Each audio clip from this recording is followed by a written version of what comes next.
So Dave, I think an interesting part of your journey is sort of that transition into the McKinsey consulting. So, probably one of the premier consulting organizations in the world, and somehow they identified the need for, lean practitioners like yourself to sort of help them with companies. And I think this was, maybe early in, now everybody seems to have a play in lean, but this is kind of early times, right, for them to make a big play in this area.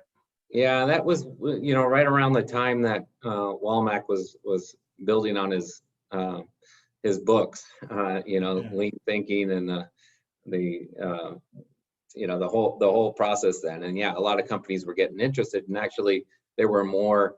Why consulting firms started getting into it is that clients were asking more about how you help us execute the strategies that you put in place. And so that's what it was kind of hard to avoid taking the role at McKinsey with, it's a globally well-recognized management consulting firm. And they were building something new, a manufacturing practice.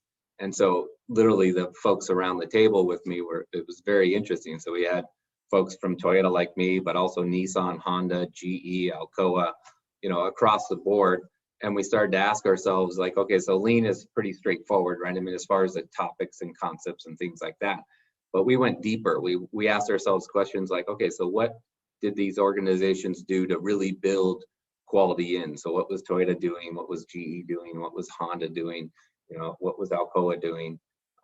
What were they doing inside the organization to build that, to really make that happen? Yeah. So it's different than just saying, okay, quality's number one, and you have this emphasis of people all building quality, and you get all that's fine, but really from design through your DFMA or your FMEA, your failure mode effect analysis, your quality plan for the plant, how that's built into people's instructions, how you actually carry that through to the supplier, and all those pieces across each of these organizations was really interesting to build. And then, as you're building that, then how do you take it out to non-automotive players in things like pulp and paper and mining, power generation, things like that they haven't even heard the word lean before in a lot of these cases. I mean, I did tea plantations in Kenya, right? So, and taking those concepts there. So you really had to learn it. And that's why it was interesting on the lean journey, because mine was,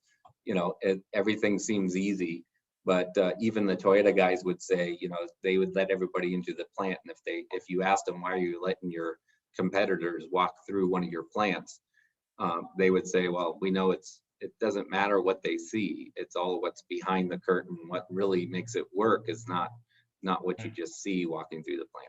So it's the thinking, right? That people don't see that. Hey, so Dave, what's the current the lean challenge? You're talking about trying to get better quality fruit packed or something like that. So what is it that you're looking at now, or what can you share?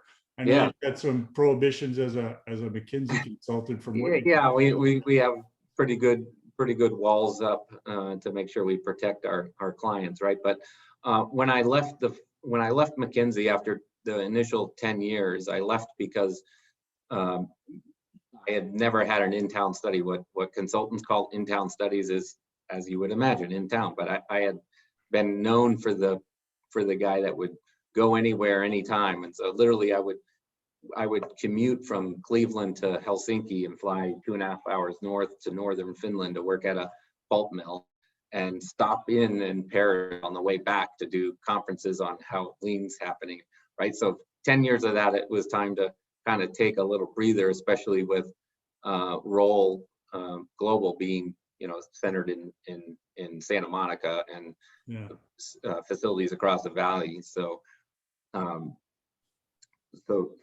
did that, right? So that kind of took me there. Sorry, Eric, what was the question? No, it was the current lean challenge was sort of where we were going, right? So with that experience in Roll, they're very ag related, right? So they have 140, or they did 140,000 acres of farmland. producing pomegranates, pistachios, almonds. I mean, you're talking 300 million pounds of pistachio. You guys probably have seen the commercials with the elephants and whatnot pitching the brand. So they really created a brand.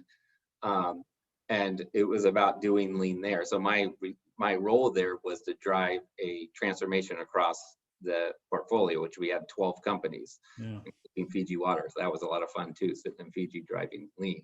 But since I got the taste of lean in farming, and I spent a lot of time in the harvest operations, which is, one of the key factors of whether you get good fruit packed. Learned a lot in those 5 years, came back to McKinsey, and I went right back into automotive and aerospace and all the heavy advanced industry stuff. But when these came up to do some help out in the valley to help other pack houses get lean, because the sheer volume of lost fruit in the field would probably stagger you guys when you think about how good we're supposed to be. We're the breadbasket of the world. And you're looking at, 20-30% of fruit that goes to the quote waste stream. How do you avoid doing that? And so what are all the practices? What's the problem solving? What's the analytics that have to go into doing that? So that's kind of what I'm doing. So it's the quality is more of the yield. It's like, I don't want to throw away this stuff. How do I make sure I don't throw away or put it to juice? Because as soon as you go to juice, there's secondary processes as opposed to buying a fresh piece of fruit in the store. The margin loss is significant, right? There's just a lot more costs that go into it. So that's what. Well, these students have been exposed now to the 7 wastes and sort of thinking about that, and this big idea of defects. We're going to be, not next week, but the week after, we're going to be talking about the Kaizen toast video, and so they'll get a little bit more introduction in that. But yeah, it is huge when you think about it. So Dave, I'm going to encourage our students, if you want to ask a question, if you've got a well-formed question, we'll give you stand-up credit for that. For Dave, if you just go ahead and type your question in the chat. And I don't really like to read chat questions. I like to have you turn on your video and ask your question directly to our guest celebrities. So we get a little bit of FaceTime for you as opposed to, Dave and myself. So if you've got a question for Dave, go ahead and type it in the chat. And as people are thinking about doing that, let's see. So we got some. I could take Isabel's first, since I saw that already. Right. So let's have Isabel. Can you pop on and ask your question? Yes. Hi. I was just wondering, since you've had an experience with like internships and that helped like become a stepping stone into your career, I'm wondering what advice you can give about key takeaways to pull from an internship or experience that you expect an intern to come away with.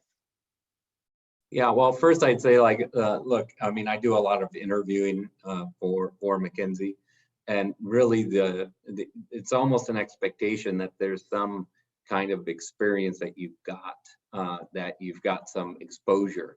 So it's super helpful to get that from the internship, right? You get your feet in. Plus, it's obviously it's really a self-marketing tool.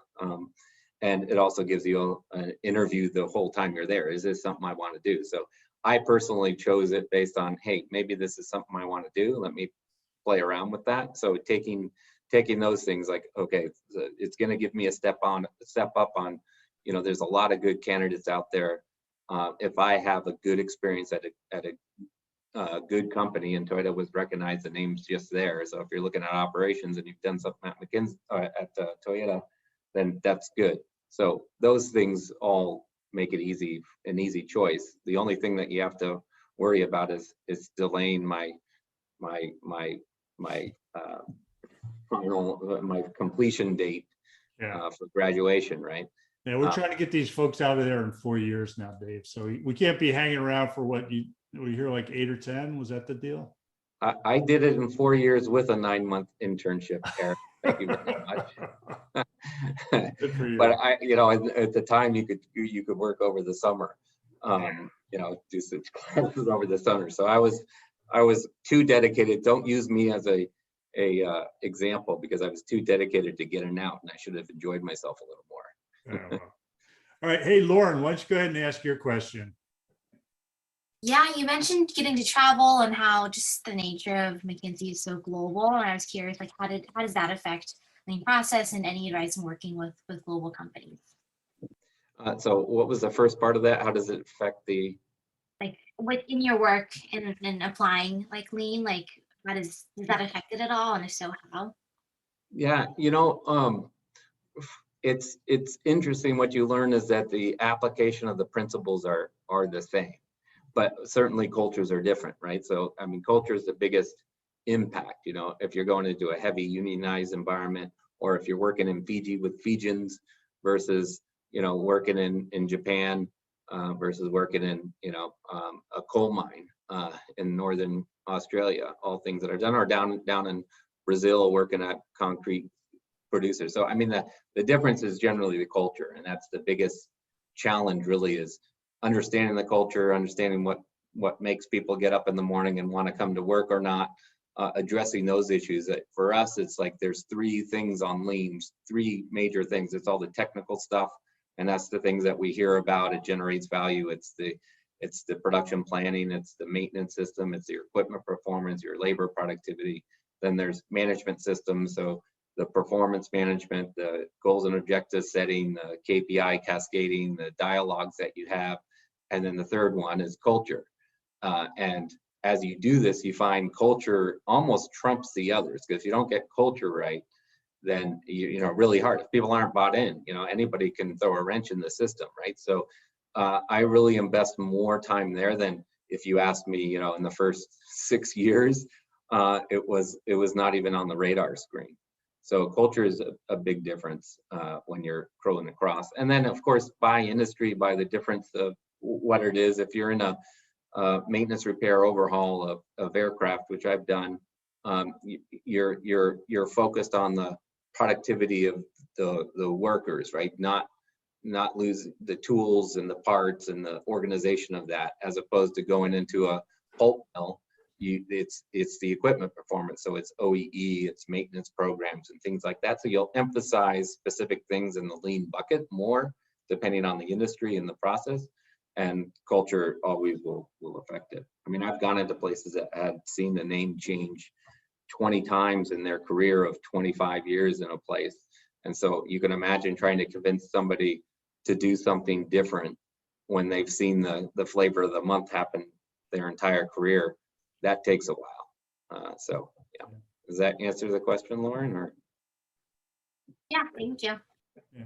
Hey, Dave, as you were talking, I was just reflecting a little bit. You are just sort of the poster child for showing that these concepts really do apply across this broad range of not only industries but also functions that companies do. And I think hopefully the students are appreciating that.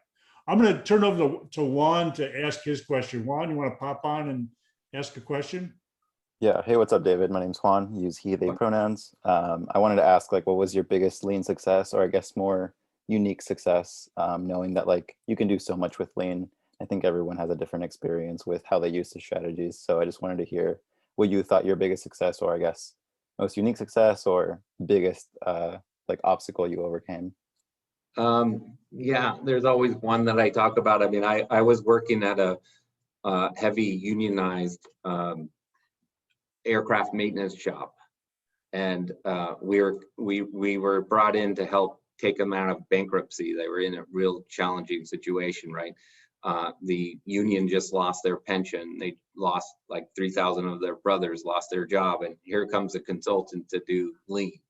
So you can imagine the reception there. They actually had the union president and I called him his right-hand henchman. He looked right out of Jersey, short, stocky, really aggressive guys.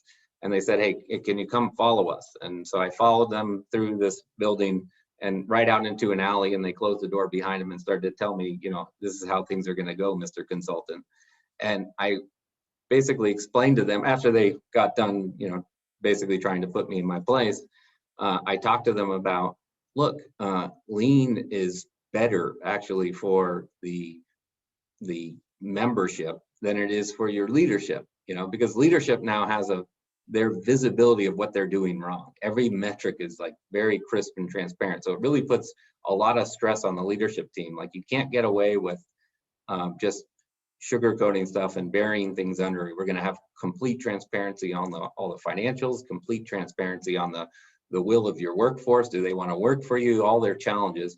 But for you guys, you then now get a voice, you get involved, you get asked your opinion and all these things. And, of course, it didn't go as well in that first discussion, but I put them together. That union I put in the same room with the Toyota union at the NUMMI plant, because they're still UAW. These guys were aircraft mechanics, now Teamsters, but put them in the same room to talk about lean and what it was like. And of course, all we heard about for the first 20 minutes was grievances and how management sucks and all that kind of stuff. But the one thing that the aircraft guys pulled out of it was that the leadership team asked the union at Toyota, asked their union, hey, look, this costs too much, so we're going to outsource it. And the union was able to, present how they were going to reduce costs, and they kept it. Now, they were talking about it pretty negatively. They said, oh, the leadership tried to take this out, and we showed them we could do it cheaper, and we kept it. And the mechanics were just all saying, they go, wow, that's amazing. You got asked, you were actually allowed to engage in that process, and you got it. So that convinced them and turned them, and they actually wrote lean into their new contract they were just negotiating. The union contract literally has lean written into it. And it was my first LinkedIn recommendation was from this union president. So for me, that's the best one. I mean, there's a lot of good stories over the years, but that one's kind of resonates with me, and I use it a lot with all the unions I work with. I'll call them up out of the blue and say, hey, Joe, I need you to talk to these union guys that are sitting in. He does, so it's very cool. Yeah. Hey, I'm going to ask for a little help from my friends. So Wes, I see we got some more questions. I think we have maybe time for 2 more questions from Dave. Do you have any ones there that sort of stand out to you that we ought to be going after? I like the one from Evan is one that I find interesting to hear different perspectives. So Evan, why don't you pop on really quick and ask your question? Yeah, hi. So wait, was this on? Yeah, okay. Yep. Yeah, my bad. I can't tell sometimes. But my question was for you, since you seem to be a part of like many different industries, if there's any like general common inefficiencies that you see across like these different types of industries. It really differs by site and business as opposed to standard things. Other than, like I mentioned earlier, there's certainly things that matter more. So you might be just as inefficient on labor productivity in a business that really drives the value on equipment. But all those things, like I think the way you look at performance with lean is just different, right? So when I look at whether a maintenance team, for example, is productive, I do a simple random sampling, right? I every day I go find 30 people and ask the question, turning a wrench or not. And it's just that blunt and direct, but it's very lean, right? I mean, it's a true value-added wrench turning as opposed to anything else. And I just get 30 samples a day across the week. That's good enough. I mean, that's the thing about Toyota that people don't understand, is that Toyota was pretty much that straightforward too. Don't overcomplicate it, make it easy. So looking at labor productivity, equipment productivity, and those kinds of things is pretty common across most industries, at least to go to the level of detail.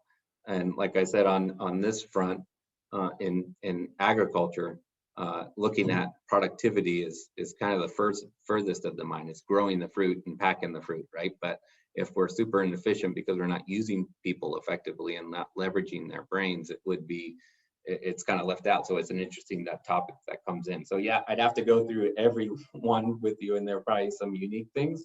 There's certainly difference to each of them, but the common thread of how these concepts, I mean, basic problem solving, looking at equipment, looking at labor, looking at how you do production planning, looking at your inventory, those are going to be common across all of them. It's just the level of significance in each. That's the trick. Yeah, it seems it's just sort of very honest and straightforward, and that's one of the reasons I like it. So, hey Dave, I think So we've been at it for a while here. So I'm gonna try to move us out here and ask a final question. And so we've got now, let's see, if you subtract out, me and you, we've got about 106, and we'll subtract out Wes too. So we got about 105, new to lean folks out there that you have a chance to influence here on their lean journey. So if you had just one piece of advice to give to these folks as a sort of a parting shot, what would that one piece of advice be? Well, if that 106 right, then 23 people left as I was talking, so I must not be doing a very good job. Well, that's why we're measuring it at 5:30 tonight, Dave. We're going to see who's still hanging around when I'm just we're the only ones talking. Yeah, my parting advice is, look, I mean, I've worked with Global 150. I've been lucky enough to work with a lot of great companies with a lot of great people across the globe. And the truth is that these kinds of skills just matter. They still matter. They're very relevant. Now they call it something different. Lean will kind of fade away into the next thing that we talk about. It still will be embedded as the under pillar of it all. Operational excellence or whatever we're going to call it is still fundamentally problem solving, ability to diagnose a situation, understand those things, and executives value this. So so this is one of those classes in the topic that certainly will be valuable as you go out and start looking at what you want to do in anything. I mean, I've run a business using this. I've started a restaurant that Eric knows, or at least helped start up a restaurant, and it's just super fun and it's super applicable. So I think you'll find the same when you get out there. Yeah. All right. Well, Dave, thank you very much. I'm going to ask everybody, I'm trying a new thing. So I guess this is the American Sign Language symbol for clapping. So I'm going to switch over. We're recording this now. I'm going to go into gallery view. Everybody slap on their camera, do a little, wavy kind of thing here for applause.